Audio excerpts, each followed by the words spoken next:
नमस्कार। इन खबर में आपका स्वागत है। पिछले लगभग 1.5 साल से पूरी दुनिया में कोहराम मचाए हुए कोरोना ने एक बार फिर से दस्तक दे दी है। इसका ऐलान WHO यानी विश्व स्वास्थ्य संगठन ने कर दिया है। उसके आंकड़ों के मुताबिक इस समय इंडोनेशिया कोरोना के मामलों में एशिया का एपिक सेंटर बना हुआ है। करीब 27 करोड़ आबादी वाले इंडोनेशिया में भारत से भी ज़्यादा संक्रमण के मामले आ रहे हैं।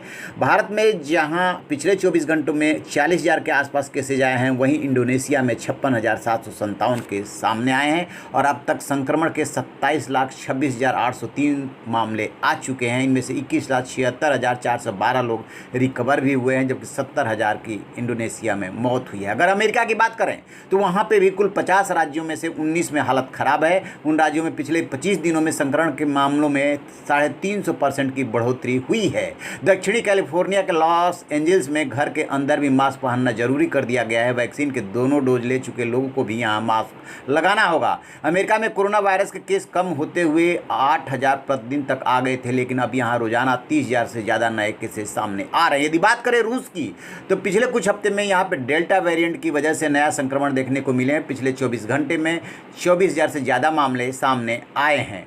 यूरोपीय देश स्पेन में भी कोरोना महामारी की तीसरी लहर दस्तक दे चुकी है और एक दिन में कोरोना के लगभग 44,000 मामले दर्ज किए गए हैं। स्पेन में पहली लहर में एक दिन में अधिकतम 43,000, दूसरी लहर में 35,000 सामने आए थे और अब तक कोरोना से 40 लाख मामले वहाँ पे आए हैं।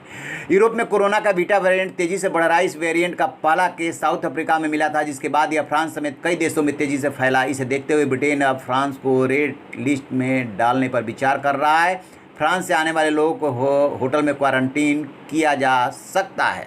यदि भारत की बात करें तो महाराष्ट्र, केरल, तमिलनाडु, आंध्र प्रदेश, कर्नाटक और उड़ीसा के मुख्यमंत्रियों के साथ बातचीत में प्रधानमंत्री ने साफ साफ कहा कि क्या क्या करने की ज़रूरत है। उन्होंने कहा था कि जिन राज्यों में संक्रमण पहले तेजी से बढ़ा था उनमें पहले गिरावट आएगी, लेकिन महाराष्ट्र और केरल के मामले में यह देखने को नहीं मिल रहा है, इसलिए चिंताजनक बात है। जिन 6 राज्यों के मुख्यमंत्रियों से प्रधानमंत्री ने बात की, उनमें जुलाई महीने के कुल संक्रमण का 80% मामले सामने आ रहे हैं और 84% मौतें हुई है, जो चिंता की बात है। प्रधानमंत्री ने कहा है कि अधिक संक्रमण बने रहने से वायरस के म्यूटेशन का भी खतरा बढ़ जाता है और नए स्वरूप में अधिक वो घातक बन करके आता है।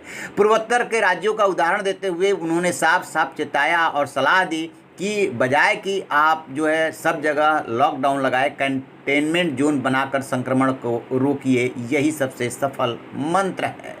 भारत में तीसरी लहर की आशंका के मद्देनजर डॉक्टर पॉल ने साफ साफ कहा कि इसे रोकना संभव नहीं है। दूसरी लहर के बावजूद देश में बड़ी संख्या में ऐसे लोग हैं जो संक्रमण से बचे हुए हैं और वे आसानी से संक्रमण का शिकार हो सकते हैं। इस तरह से भारत में अभी तक वैक्सीन में उतनी मात्रा में नहीं लगी है। संक्रमण के प्रति लोगों में हर्ड इम्यूनिटी तैयार हो सके, इसके लिए कोशिश की जा रही है। अगले 3 से 4 महीने भारत के लिए बहुत ही अहम है। इस दौरान यदि भारत बड़ी संख्या में लोगों का टीकाकरण करने में सफल रहता है तो तीसरी लहर को रोका जा सकता है या उसके दुष्प्रभावों को कम किया जा सकता है। सरकार ने तीसरी लहर को रोकने के लिए टीकाकरण की गति को तेज करने में पूरी ताकत झोंक दी है। केंद्र ने जुलाई से दिसंबर तक के लिए कोवैक्सीन और कोविशील्ड की 66 करोड़ डोज की आपूर्ति के लिए पहले ही पेमेंट कर दिया है।